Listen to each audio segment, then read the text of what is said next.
እባላለሁ። የሰሜን ሜጫ ወረዳ እንስሳትና ዓሳ ጽሕፈት ቤት ኃላፊ ነኝ።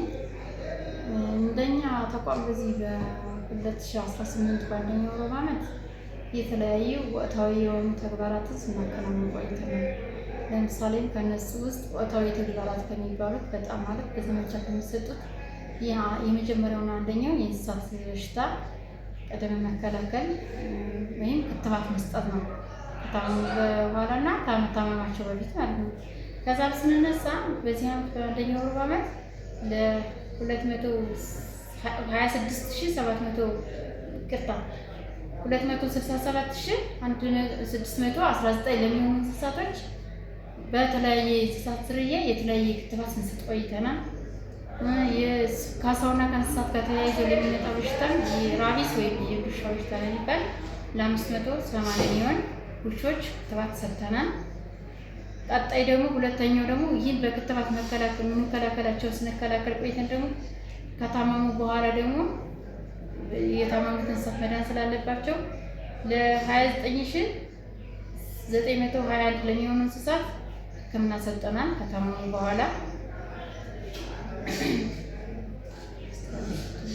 ለ194,326 ለሚሆኑ እንስሳት የቅድመ መከላከል ሕክምና ሰጥተናል።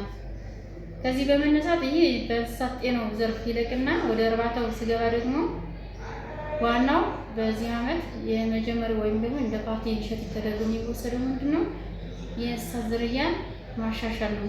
ከእንስሳት ዝርያ ማሻሻል ሲነሳ በተፈጥሮ ድራት በዚህ ዓመት ለ2197 ለሚሆኑ እንስሳት በተፈጥሮ ድቀላ ተሰጥቷል።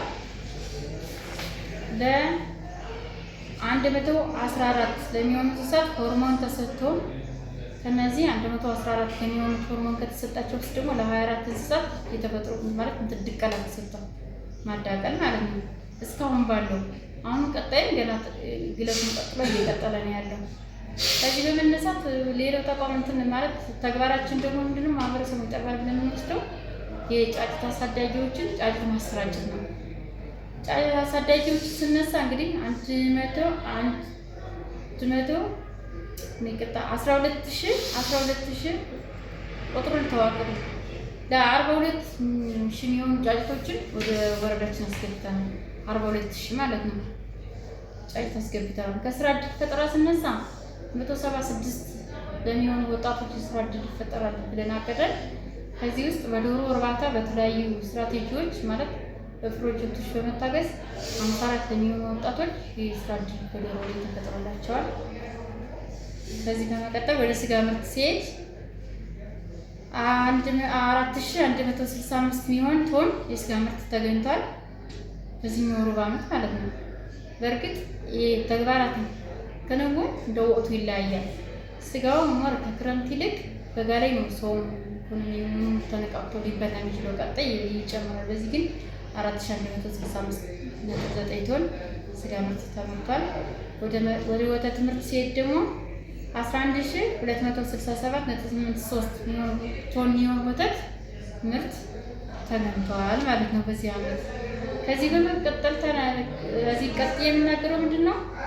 የእንስሳት ምርትና ምርታማነት ለመጨመር ዋናውና ትልቁ ነገር ምግብ ነው።